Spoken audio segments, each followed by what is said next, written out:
Working with Marcus, he's definitely pays attention to every single detail, whether it's the acting, the dialogue, the dead dog head in the background, everything he's on top of, and he's very particular at what he wants. You do that, no, splash, put it in.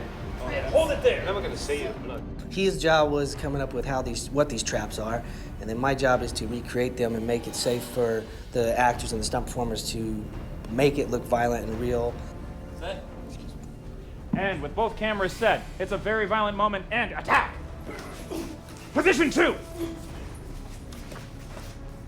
I like to do as much of it as I can, but when it comes to jumping out a second-story window and landing face first in a car, Bonsai, knock yourself out. Bonsai Vitale is the Arkin stunt double, and we had a sequence where he has to pick up a dead body and jump out the window from the underground party, and he jumps out the second story, flies out the window, lands on the hood of a car, and crashes down on the ground, using the body as a. The idea was using the body as to break his fall.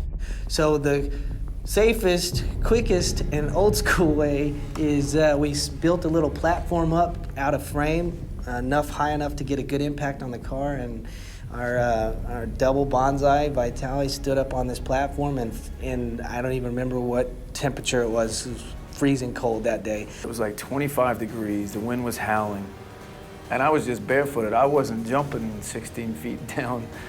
There's something wrong with those guys that they want to do that stuff.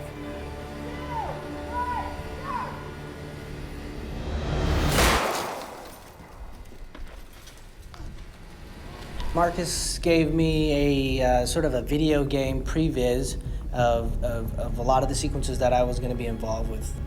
And from that, it was such a detailed previs that it helped give me a clear idea of his vision and what he wanted. And with that, I took my ideas that I wanted to throw into the mix of what we're doing. You know, I knew that there was this knife fight, and I wanted to, I mean, pretty much as soon as I got here, I was sort of like, hey, when are we gonna, start working on it? And I was immediately sure I was not gonna be able to deal with it. He actually ultimately let me do the fight myself, which I was happy to be able to do that. Action, please!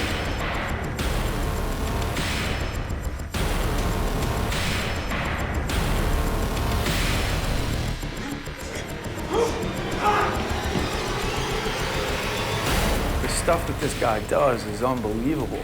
These super articulate fight scenes that are so choreographed down to every move, but he makes them in such a way that they don't appear choreographed and they don't appear to be this, well thought out plan.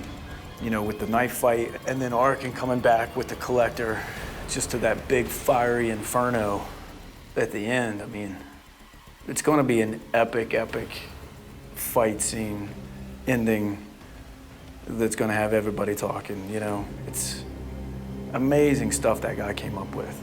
The difference for this from other horror films, it has, the Saw type feel of traps and whatnot, but there's different action involved with this. From my standpoint as a stunt coordinator, the action is what's going to keep this horror film different from other horror films.